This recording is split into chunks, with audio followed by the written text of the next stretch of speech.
ce qui se passe, le fait que la colonie s'agrandisse, qu'elle devienne de plus en plus autonome, qu'elle ait de moins en moins de failles, parce qu'au début, les différents survivants peuvent s'en sortir assez facilement en mettant en place des subterfuges, soit avec du parfum, soit avec des mannequins, soit avec des choses assez basiques. Et plus le film avance, plus ça devient compliqué en réalité de s'en sortir. Voilà, après faut le voir, hein, je peux pas trop dévoiler dévoiler l'intrigue et les différents personnages. Après c'est un jeu de survie. Et il y a des moments, alors il peut y avoir des moments peut-être un peu plus prévisibles où on se doute qu'un personnage va pas s'en tirer, mais malgré tout ça va quand même assez loin je trouve. Et ça reste assez prenant justement parce que le réalisateur joue pas avec les clichés habituels, c'est-à-dire les personnages qui sont détestables, on va forcément les voir mourir atrocement. Ceux qui sont sympas, soit ils vont avoir une belle mort, presque hyper dramatique, poétique. Non, il peut y avoir des personnages sympathiques qui disparaissent comme ça d'un instant à l'autre. Il peut y avoir des personnages qui changent complètement d'un moment à l'autre, qui étaient plutôt sympathiques et qui deviennent beaucoup plus durs arriver à un moment donné. Et puis le personnage principal est intéressant aussi dans son côté un peu nihiliste, mais qui va malgré tout évoluer dans le bon sens sans aller trop loin. C'est vrai que peut-être le dernier train pour Busan avait tendance à peut-être être un peu mélodramatique, un peu trop, voilà, tire à l'arme, on va dire. Et c'est vrai que là, il y a. Ouais, non, je vais pas. Je trouve pas. Je trouve que vraiment, on est plus dans la tension permanente et même les personnages eux-mêmes se donnent pas du temps pour être trop dans le tir à l'arme, dans le drame et tout ça. Donc vraiment, je le conseille. Je trouve qu'il y a un super bon rythme. Et puis tout ce qui se passe comme ça dans un bâtiment. Je parlais de pièges de cristal. Mais il y a tout type de films un peu comme ça où il y a une forme d'enfermement. Je pense aussi à Rec, même si Rec c'est un petit bâtiment et c'est beaucoup plus anxiogène. Là, il y a un côté plus ouvert parce que c'est un très très grand bâtiment avec des commerces, beaucoup d'étages. Donc ça me fait plus penser vraiment dans l'architecture à un piège de cristal. Donc voilà, c'est vraiment un film que je conseille qui est passé, en tous les cas, de ce que j'ai pu en ressentir un peu inaperçu. J'ai dû aller assez loin pour le voir. Je suis pas certain que ça ait beaucoup marché. En tout cas, j'ai pas l'impression que c'est le même retentissement qu'un dernier train pour Busan. Mais je trouve que c'est un bon film. Alors ensuite, on passe au mois de juin. Alors j'ai pas vu les films sur De Gaulle. J'avoue que j'essaierai de les voir. Mais sur le coup, ça m'a pas donné forcément envie. J'ai un peu de mal avec les films historiques qui ont tendance à réécrire l'histoire pour en faire un roman national. Et bon, on a déjà eu un film avec Lambert Wilson de mémoire. Bon, après, c'est vrai que De Gaulle reste une figure importante dans l'histoire et la politique française, mais c'est vrai que j'ai de plus en plus de mal avec ce genre de films qui font dans le sensationnel. Je, je suis plutôt à la recherche de films historiques où on peut parler des bons côtés du personnage sans omettre en fait ce qui n'allait pas. Enfin, en tous les cas, je dis ça, j'ai pas vu le film, mais j'ai vu les bandes annonces et c'est vrai que ça donnait cette impression-là. Alors ensuite, on a Scary Movie, donc, qui surfe complètement sur Scream 5, notamment dans le titre, ce qui s'appelle Scary Movie au lieu d'être Scary Movie 6. Donc on retrouve le casting original qui avait complètement disparu dans le 5, avec Anna Faris, Regina Hall, Marlon Wayans, Sean Wayans.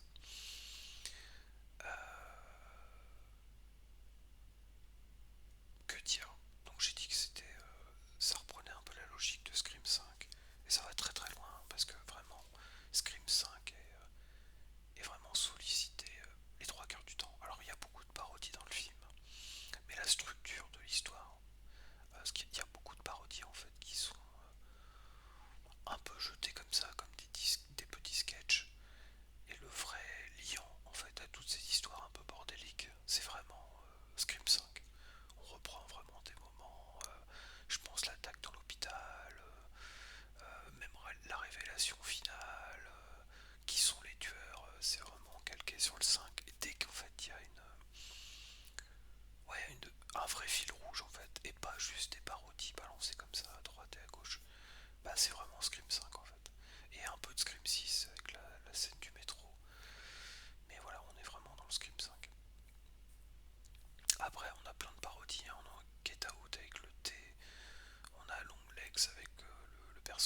assez marrante, évanouie aussi, ou avec les enfants qui courent dans la nuit.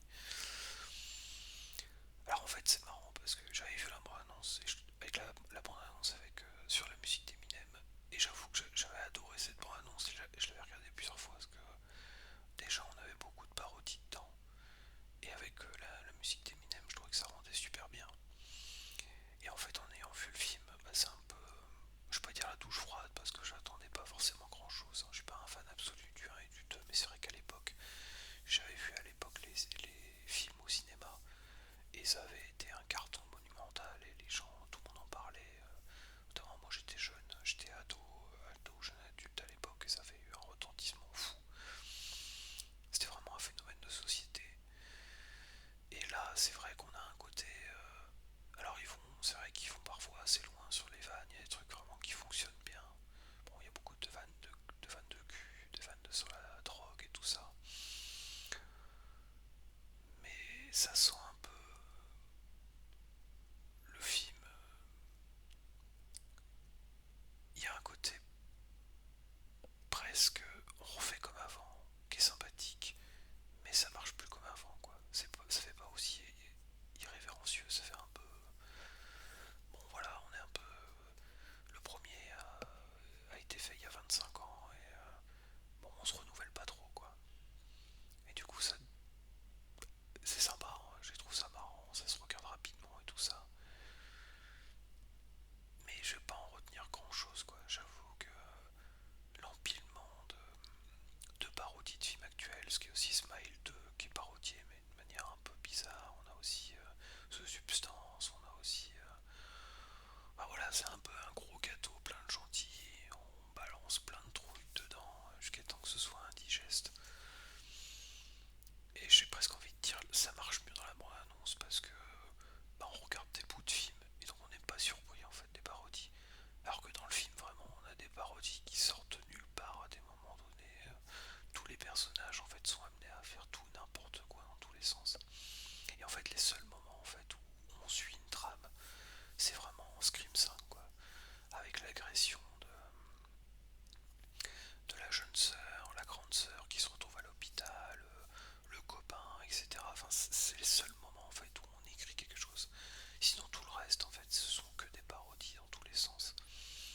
Et du coup ben il y a des moments où on se marre parce que la parodie est réussie, d'autres où on se marre pas parce que ça n'a aucun sens. Et en fait, bah ouais, je suis mitigé parce que limite, je serais presque plus tenté à voir un best-of en fait du film avec les meilleures parodies que vraiment revoir le film en lui-même qui, bon bah, c'est volontaire hein, bien sûr, hein, que ça n'est ni queue ni tête, mais il y a des moments en fait où même on a un fondu et d'un coup hop on nous balance une parodie quelconque avec les personnages limite piochés au hasard. Je pense notamment à Sinners où les personnages en fait débarquent à la maison et rejouent un peu une scène de Sinners, mais c'est vraiment trois personnages comme ça pris au hasard. Pareil pour Get Out, on a le mec ou évanoui, enfin c'est et tous les il y a presque un côté. Alors par moments ça fait sourire hein, parce que par moments on voit débarquer certains personnages dans une scène, ils se retrouvent dans une autre l'instant d'après ou pas, sans qu'on ait la moindre explication. Donc voilà, c'est un peu une sorte de gentil foutoir avec tous les personnages. Après, il y a des révélations finales qui sont marrantes parce qu'on retrouve d'anciens personnages en fait des précédents.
aussi avec Alain Chabat, Fumer fait tousser, Rubber, voilà, il y a plein de films comme ça que Quentin Dupieux a conçu qui, franchement, on enlèverait 35-40 minutes, ce serait un truc de 20 minutes, ça serait largement suffisant. Donc voilà, j'attends le prochain avec impatience, je suppose qu'il sera bon, parce que très souvent il y a un sur deux qui sont pas terribles. Yannick, j'avais bien aimé notamment. Mais voilà, c'est très variable, quoi. C'est toujours des films sur la tangente, parce qu'il y a juste un concept, et après derrière ils brodent autour, et c'est vrai que des fois on est pris dedans, et des fois on se dit, bah, c'est vraiment du meublage, et ça devient vite assez pénible. Donc, ouais, c'est vraiment pas une réussite, hein, ce film. Ensuite, on a Backroom, bah, justement, en film concept, film américain, donc adapté des fameux Backrooms, vidéos qu'on avait sur internet. Alors, je vais pas pouvoir en parler en long, en large, en travers du concept, étant donné que je connais assez peu ça. J'ai regardé quelques vidéos en fait pour me mettre un peu dans l'ambiance. D'après ce que j'ai compris, c'est quand même des vidéos, bah, notamment ce backroom là, enfin, dont est inspiré le film. C'est une suite de couloirs de labyrinthe dans lequel des personnages doivent évoluer. Ils sont attaqués par un monstre. C'est devenu, donc il y a eu des vidéos, il y a eu différents endroits, et puis ensuite on a eu même un jeu qui a bien marché, hein, parce que j'ai vu pas mal de gens sur Twitch y jouer. Donc ça reste voilà, des formes de vidéos d'ambiance, horreur, très mystérieuses, pour justement, comment dirais-je, ouais, bah, créer une ambiance angoissante en fait. Et c'est vrai que quand le film est sorti, donc avec Chiwetel et Geoffort, Renate Reinsve et Marc Duplass, enfin en tout cas, quand j'ai vu qu'ils allaient en faire un vrai film au cinéma, je me suis demandé quel était l'intérêt, parce que c'est toujours boiteux en fait, c'est comme les adaptations de jeux vidéo. C'est vrai que quand il y a un concept assez restrictif, c'est-à-dire qu'on regarde des vidéos qui vont nous faire peur de 5, 10, 15, 20 minutes, tout est basé sur le mystère. Mais ils avaient déjà fait ça en fait, hein, prendre un concept, je pense notamment, je crois que c'est Lights Out que ça s'appelle. C'était un petit court métrage de 2 minutes où en fait quand la personne éteint la lumière, il y a un monstre qui la suit et donc elle est obligée d'allumer la lumière. Et ils avaient fait un film là-dessus. Un film qui se tenait pas justement parce qu'il fallait broder autour, hein, tout un narratif pour expliquer pourquoi ce monstre existe, comment les règles fonctionnent, etc. Et c'est vrai que là pour Backrooms, j'ai un peu peur de ça. Et le résultat est à mon sens en demi-teinte. J'ai pas trouvé ça mauvais, mais j'ai pas trouvé ça exceptionnel non plus. Notamment parce que le film est vraiment entre le cul entre deux chaises. À vouloir à la fois recréer ce mystère que les gens connaissent, c'est-à-dire qu'on a une intro où justement on a un des personnages en combinaison qui essaye de s'enfuir. Ensuite derrière on pose vraiment une histoire avec le personnage principal qui est vendeur dans un magasin de meubles et qui suit une thérapie auprès d'une psychologue parce que sa femme l'a quitté et donc il essaye de se sortir de ce pétrin. En plus son activité marche assez mal donc il tourne un peu tout ça dans sa tête. Et on suit en même temps aussi cette psy qui elle aussi a des traumas notamment liés à son enfance. Et donc on essaye un peu de créer vraiment quelque chose, un vrai film. Et c'est à la fois sa force et à la fois sa faiblesse. C'est-à-dire que on sent que le film à chaque fois alterne entre l'ambiance des vidéos, où vraiment les personnages parlent assez peu, se retrouvent dans le labyrinthe, se retrouvent confrontés aux différents pièges. Et puis par moments il faut expliquer en fait ce qui se passe. Et donc amorcer en fait plusieurs narrations avec justement ces deux personnages qui sont importants. Donc ce gars qui tient le magasin de meubles et la psy qui va elle aussi se confronter à cet univers. Et on sent que par moments, quoi qu'il arrive, il fallait que le scénario en fait intègre, oui, comme je disais, voilà, la problématique du personnage principal qui essaye de s'en sortir de son activité, qui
personnages qui sont beaucoup plus cyniques, beaucoup plus sombres. Et j'avais beaucoup aimé en fait ce contraste entre Superman et les autres personnages. Là, on a un film très basique en fait, vraiment très basique, et ça va être son gros problème. C'est-à-dire on aurait, on n'a pas vraiment de développement, je trouve, du personnage de Supergirl. Alors le film fonctionne beaucoup à base de flashbacks. D'ailleurs le film en balance vraiment partout, même jusqu'à quasiment vers la fin. Je crois même si à la fin il en balance aussi. Pour essayer de donner un peu d'épaisseur au personnage de Supergirl. Mais en fait, sinon, on est vraiment dans un film ultra classique. Dès que Supergirl en fait se décide à aider la jeune fille dans sa recherche des brigands, bah, tout est ultra classique en fait. Et je trouve que l'histoire met pas assez en valeur Supergirl en fait. Elle est très très. Déjà, elle a pas ses pouvoirs au départ.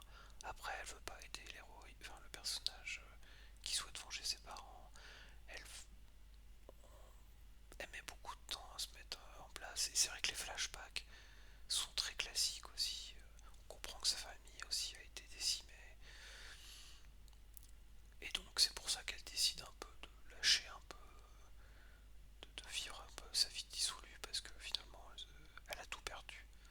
Et je trouve que ça manque de force, ça manque de conviction. Matthias Schoenaerts fait vraiment un peu, il fait le méchant des brigands et c'est très caricatural. Il fait les gros yeux, il fait des mimiques, voilà, c'est très très très très classique. Et c'est vrai que j'avoue que j'ai vraiment été déçu parce que je m'attendais à trouver un peu le contraire de Superman. Sauf que Supergirl en fait garde pas un peu a du mal à garder son charisme du début, c'est-à-dire ce personnage qui se fout de tout, qui est très qui prend son temps pour tout, qui veut qu'on la laisse tranquille et tout ça. Je trouve que ce personnage se dilue complètement. En fait, son intrigue est tellement classique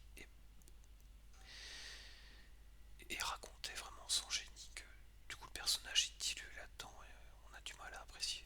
Alors il y a aussi le personnage de Lobo qui est joué par Jason Momoa, qui est un personnage un peu satellite qui vient par moments, notamment pour les scènes d'action.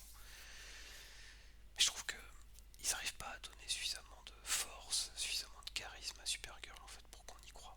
Moi j'aurais vraiment aimé voir ce personnage un peu sans foi ni loi, un peu une sorte de, ouais, un peu Han Solo en fait. C'est vrai que j'ai pensé à Han Solo parce que c'est vrai que le bestiaire, en fait, les personnages de Supergirl font vraiment penser à du Star Wars en plus, donc ça fait très bizarre, on a l'impression d'avoir vu ça 20 000 fois ailleurs. Et toutes les péripéties en fait sont ultra classiques. Et en fait le réalisateur je trouve qu'il se tire une balle dans le pied en, en rendant très faible en fait Supergirl à plusieurs reprises pour éviter en fait que Supergirl se confronte au Wiccan très rapidement en fait. Et du coup je trouve que ça casse vachement le rythme à chaque fois. À un moment donné en fait elle se retrouve sur la planète des brigands et tout de suite en fait forcément c'est une planète qui est néfaste pour elle. Donc elle est mise complètement de côté. Du coup c'est la jeune fille qui cherche à se venger, qui se retrouve avec Lobo. Moi, je trouve qu'il manque vraiment de moments qui mettent en valeur vraiment Supergirl. Et je trouve que le film est vraiment inutile en soi parce qu'il a rien à raconter vraiment, à part des banalités. Le film est trop classique en fait, trop attendu, surtout maintenant qu'on a eu énormément de films de super-héros. Ça a du mal en fait à fonctionner. Moi j'aurais beaucoup aimé voir un personnage, voilà, un peu je m'en foutiste, qui se retrouve malgré lui en fait à aider quelqu'un dans sa quête. Là il y a un côté, bon voilà, je tire un peu la tronche, mais t'inquiète, je vais t'aider comme un super-héros lambda finalement. Et ouais, je pense que ça aurait vraiment mérité une meilleure écriture, quelque chose de beaucoup moins classique, qui vraiment aurait mis en valeur justement son personnage principal qui n'est pas classique lui. Là c'est presque un maquillage en fait. Le fait qu'elle soit vraiment je m'en foutiste, c'est vraiment oui bon on la présente un peu, voilà, elle s'est pris une cuite la veille, elle boit dans les bars et puis hop, une fois que la mission est lancée, bon bah voilà, on laisse tout tomber quoi. Donc c'est dommage, je trouve que c'est vraiment un rendez-vous manqué, je sais pas s'il y aura une suite, je crois que ça n'a pas super bien marché. Ça mériterait un autre développement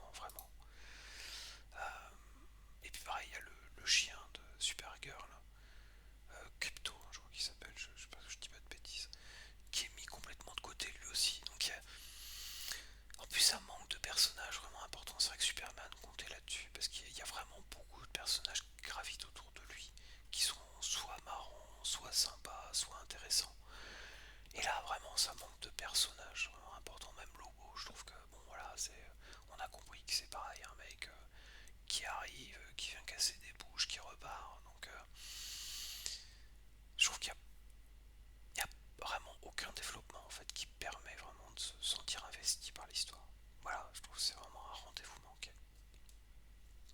Et le dernier film que j'ai vu au cinéma en juillet, c'est Evil Dead Burn. Donc dernier opus de la saga Evil Dead. Une saga que j'aime beaucoup parce que je trouve que déjà elle a complètement évolué entre les trois premiers réalisés par Sam Raimi avec Bruce Campbell et le personnage de Ash qui est forcément un personnage mythique et les nouvelles versions donc avec le remake de Fede Alvarez qui est un super remake, Evil Dead Rise qui est pour le coup un bon film. Alors il y a des trucs qui sont peut-être un peu moins bons mais vraiment ça dans l'horreur c'est vraiment bien foutu, beaucoup de sang, ouais, beaucoup de choses assez violentes. Donc j'attendais vraiment ce Evil Dead Burn avec beaucoup d'impatience, surtout que c'est réalisé par Sébastien Vanitschek, qui avait réalisé Vermine, qui est un réalisateur français.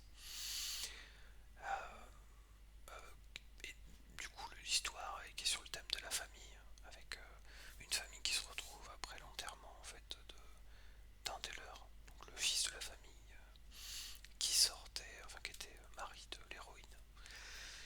Et déjà, bon, on se promettait beaucoup avec des jeux de caméra, des idées de mise en scène vraiment intéressantes. Euh, alors, je suis un poil déçu. Je- On reste dans la droite lignée des précédents. Hein. Ça reste un bon film, mais je trouve qu'il y a peut-être des sauts de rythme. Il faudrait que je le revoie en fait, parce que je sais que notamment avec Dead Rise, je l'avais plus apprécié en le revoyant deux ou trois fois. Mais là, je trouve que alors déjà les bons côtés, comme dit, la mise en scène est vraiment excellente. Il y a des idées de mise en scène, la caméra qui tourne sur elle-même, qui suit les personnages. Il y a vraiment des trucs, des idées vraiment folles. Quand les dédites attaquent, les gens possédés en fait attaquent. Il y a vraiment des trucs assez vénères, vraiment, vraiment. Comme on peut l'avoir dans les deux opus précédents. L'idée de la famille qui s'entre-déchire et où les possessions en fait vont accentuer ça. Je trouve que c'est une super idée. Je trouve que c'est vraiment hyper bien vu parce que c'est très clairement ça crée un sentiment de tension. Maintenant, je trouve que l'idée de la famille, ça va peut-être un peu trop vite à mon goût parce que chaque, en fait, on a un personnage qui se fait posséder en fait très très rapidement et du coup, comme il est possédé, on sait que ça va dérailler. Il n'y a pas de montée en puissance en fait. Parce qu'on sent qu'en fait les différents membres de la famille qui sont là s'entendent pas en fait à différents niveaux pour différentes raisons en fait. Et ça va exploser, mais sauf que je trouve que ça explose peut-être un peu trop vite. C'est mon ressenti. Malgré tout, le personnage, enfin l'acteur qui joue le père, que j'ai jamais vu ailleurs, est excellent dans son rôle. Hein. Il est vraiment inquiétant. On sent que sa rage est vraiment prête à exploser, donc il est vraiment excellent. Et en fait, tous les acteurs, je pense notamment à l'actrice qui joue la compagne du frère de la personne décédée. Au départ, elle fait un peu secondaire, dès qu'elle se transforme, en fait, elle est beaucoup plus violente, beaucoup plus énervée, beaucoup plus cynique. Et donc ça marche très très bien entre ce côté un peu lisse, gentil, et au contraire, ce personnage hyper énervé, hyper... bah, c'est un des personnages enfin, un des possédés les plus énervés du film. Alors je suis assez convaincu par le casting, peut-être un peu moins par l'actrice française Souela. Ouais, ça, Souela Yacoub, pardon. Qui peut-être manque de. Je pense notamment par rapport à l'actrice principale du premier Evil Dead Remake 2013 qui était vraiment excellente. Et même les actrices dans le deuxième, dans Evil Dead Rise, je trouve qu'elles sont excellentes. Soit quand elles sont transformées ou soit quand elles. Je trouve qu'il y a plus de nuances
c'est vrai que par moments, autant ça peut aller vite et ça peut être très violent, et par moments, on sent que le réalisateur se dit bon bah, je veux pas encore tuer ce personnage, même s'il est un peu fébrile, parce que je vais attendre un peu d'avancer l'histoire. Donc, il y a des moments où on se dit bon, ça part dans tous les sens, ils vont tous mourir, et par moments, finalement, bah, ça temporise d'un coup sans trop prévenir, parce que il faut, il faut tout simplement que l'intrigue s'écrive. Et c'est vrai que là, parce que j'y repense en même temps, et c'est une grande maison, et finalement on n'a pas trop l'occasion de la visiter. Il y a juste l'héroïne qui, elle, forcément, quand elle se retrouve toute seule, visite tous les quatre coins parce qu'elle essaie de s'en sortir. Mais je trouve que par moments on a du mal à y croire dans le côté. Je pense notamment à l'infecté principal. Bah, je crois qu'on le voit dans la bande-annonce, c'est le père qui est hyper vénère, qui attaque comme ça très violemment. Et d'un coup, en fait, il se met à stationner en fait dans la maison et il rentre pas en fait. Et on se dit bah, pourquoi finalement. Qu'est-ce qui fait que, hormis le fait que les autres personnages doivent essayer de s'en sortir avec un autre infecté, enfin un autre possédé, il n'y a pas d'autre explication en fait. Et je trouve ça, c'est presque comme s'ils se disaient bah mince, déjà qu'ils sont un peu faibles les personnages qui restent. Alors si du coup ils se font attaquer de toutes parts, bah, ça va pas marcher. Donc du coup on fait patienter en fait. Il y a un côté un peu, bon voilà, par moment il y a vraiment cette sensation que le possédé va pas vraiment attaquer pour pas que pour pas que le personnage meure en fait tout simplement quoi. Et du coup ça m'a fait un peu sortir du film parce que à l'inverse en fait, dans Evil Dead Rise et dans Evil Dead Original, pas original justement dans le 2013 mais même dans les autres, hein, ceux avec H, le 1 et le 2, dès qu'un personnage se fait attaquer, bah, malheureusement c'est fatal pour lui, à part s'il trouve vraiment une solution violente pour s'en sortir. Mais là je trouve qu'il n'y a pas ça, il n'y a pas ce côté soit je prends vraiment une arme, parce qu'en plus le personnage principal, donc qui est joué par Suela Yacoub, a vraiment beaucoup de mal à rentrer dedans parce qu'elle est traumatisée, ce qui peut se comprendre, mais du coup elle n'arrive pas à affronter en fait les possédés au départ. Et donc comme je le dis quoi, c'est un peu une facilité scénaristique de faire en sorte qu'elle s'en sort alors que normalement elle aurait dû se faire attaquer et transformer elle-même quoi. Donc je trouve que sur cette gestion là en fait de la peur et puis des personnages qui se font infecter, ceux qui s'en sortent, il n'y a pas ce côté crédible qu'on peut avoir dans les autres films où on se dit bon bah voilà, si tu te fais attaquer directement, bah c'est terminé pour toi. Si par contre tu trouves une solution quelle qu'elle soit, bah, tu peux t'en sortir. Mais là il y a une sorte d'entre-deux qui parfois me fait sortir un peu du film. Mais sinon, je trouve qu'on est dans la droite lignée. Enfin, ça me donne envie de le revoir. J'ai hâte de le revoir en tous les cas. Et je trouve qu'on est vraiment dans la droite lignée des Evil Dead. Les Sam Raimi étaient excellents dans leur genre. Là, il y a le premier qui est vraiment un petit film d'horreur, vraiment gore d'époque. Et puis ensuite, on a le 2 et le 3 qui est beaucoup plus axé comédie. Et là, avec la nouvelle trilogie, on est plus dans de l'horreur actuelle. Et je trouve que chacun apporte leur pierre à l'édifice. Et c'est vraiment. On a aussi, j'ai oublié d'en parler, mais la série H versus Evil Dead qui est excellente, vraiment excellente. Elle mérite vraiment d'être beaucoup plus vue. Elle était sur Netflix pendant un moment, je crois qu'elle a été retirée. Et vraiment, je la conseille beaucoup parce qu'elle est vraiment énorme. Et vraiment, la saga Evil Dead, j'ai presque envie de dire, il y a pas de mauvais film. Il n'y a pas de truc où on se dit, oh, ouais, là,